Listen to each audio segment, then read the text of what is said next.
ఓం నమః శివాయ.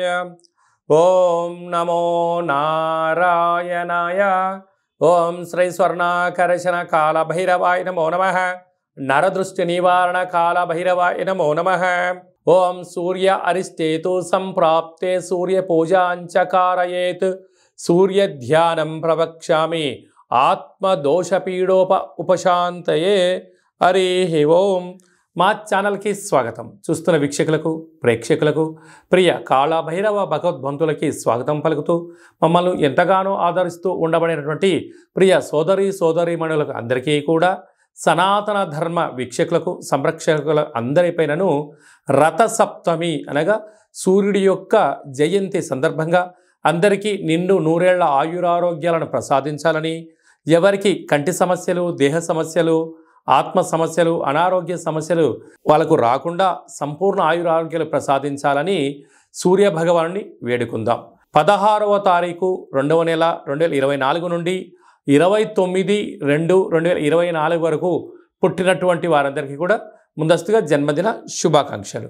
గతంలో వివాహం చేసుకున్న వారికి వివాహ వార్షికోత్సవ శుభాకాంక్షలు. ద్వాదశ రాశుల్లో గ్రహ గమనాన్ని ఒకసారి వీక్షింపచేద్దాం.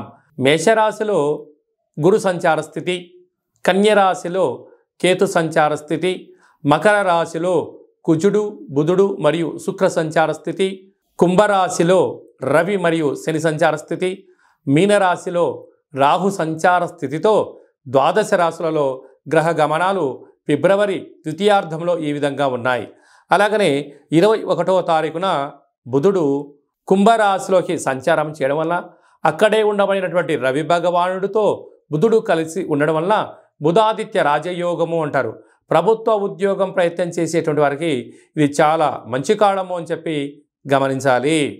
మకర రాశి వారు సూర్య భగవానుడి యొక్క ఆశీస్సులు ఎలా పొందాలో ఈ వీడియోలో సవివరంగా సంపూర్ణంగా తెలుసుకుందాం. మకర రాశిలో ఏ నక్షత్రాలు వస్తాయనగా ఉత్తరాషాఢ నక్షత్రంలోని 2, 3, 4 పాదాలు, శ్రవణ నక్షత్రంలోని 4 పాదాలు, ధనిష్టా నక్షత్రంలోని 1, 2 పాదములు కలిపితే మకర రాశి. చాలామందికి పుట్టినటువంటి కాల సమయంలో డేటా ఆఫ్ బర్త్లో లేనటువంటి కారణం వలన పేరు యొక్క మొదటి అక్షరాన్ని అనుసరిస్తూ ఆ రాశిని తెలుసుకునే ప్రయత్నం అవుతుంది.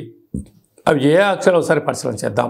బో, జా, జీ, జూ, జే, జో, ఘ, గా, గి అక్షరాల వర్గం మకర రాశి జాతకులే. మకర రాశి యొక్క అధిపతి శని భగవానుడు.